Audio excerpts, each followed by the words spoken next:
সম্প্রতি বাংলাদেশি তরুণদের পাকিস্তানের তালিবান নেটওয়ার্কে যুক্ত হওয়ার খবরটি নতুন করে সতর্কবার্তা ছুঁড়েছে। তিনজন মুখোশধারী ব্যক্তি যারা নিজেদের পরিচয় দিয়েছেন বাংলাদেশি মুজাহিদিন হিসেবে দাবি করেছেন তারা তেহরিক-ই-তালিবান পাকিস্তান টিটিপি এর সঙ্গে যুক্ত এবং তারা পাকিস্তান সেনাবাহিনীকে সতর্কও করেছেন টিটিপি বিরোধী অভিযান অব্যাহত থাকলে হামলার মুখোমুখি হতে হবে। উদ্বেগজনক বিষয় হল বাংলাদেশের যুবকদের মধ্যেও পাকিস্তানের তালিবান নেটওয়ার্কে যোগদানের প্রবণতা লক্ষ্য করা যাচ্ছে, যা দেশীয় ও আঞ্চলিক নিরাপত্তার জন্য নতুন চ্যালেঞ্জ সৃষ্টি করছে। নতুন এবং ফিরে আসা গ্রাহকদের জন্য নগদে চলছে ক্যাশব্যাক সহ প্রতিদিন হাজারো উপহার জেতার সুযোগ। হবে আশা আর ফেরা সারপ্রাইজ সেরা।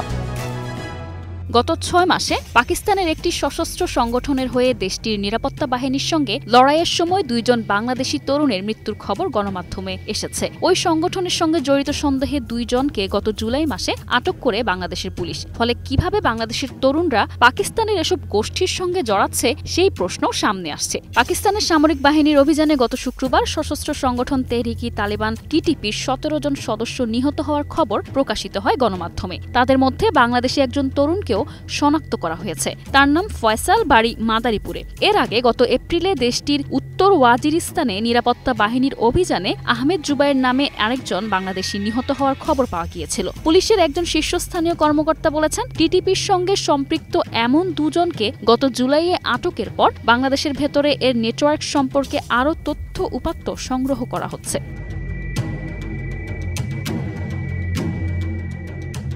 এছাড়া পাকিস্তানের গোয়েন্দা সংস্থার দেয়া তথ্যের ভিত্তিতে টিটিপির সঙ্গে সম্পৃক্ত সন্দেহে 2 জনকে গত জুলাই মাসে আটক করেছে বাংলাদেশের পুলিশ।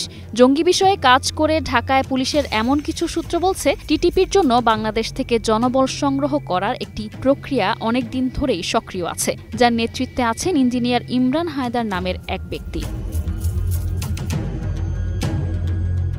টিটিপি মূলত পাকিস্তানের পাঠান মাদ্রাসা ছাত্রদের বিভিন্ন সংগঠনের একটি জোট। 2007 সালে বায়তুল্লাহ মেহসুদের নেতৃত্বে 13টি সংগঠন মিলে টিটিপি গঠিত হয়। জোট গঠনের পর থেকেই টিটিপির মধ্যে দলীয় কোন্দল শুরু হয় এবং এর জেরে বেশ কয়েকটি উপদল তৈরি হয়। তবে 2020 সালে টিটিপি আবার এক হয়। তারা পাকিস্তানে কথিত ইসলামী শাসন প্রতিষ্ঠা করতে চায়। পাকিস্তানে বেশ কয়েকটি বড় ধরনের হামলার ঘটনায় বিভিন্ন সময়ে এ সংগঠনটির নাম সামনে এসেছে। সংগঠনটি পাকিস্তানের বাইরে বাংলাদেশ সহ বিভিন্ন দেশ থেকে তাদের জিহাদি সদস্য রিক্রুট করে থাকে বলে মনে করা হয়। News desk, 21 television.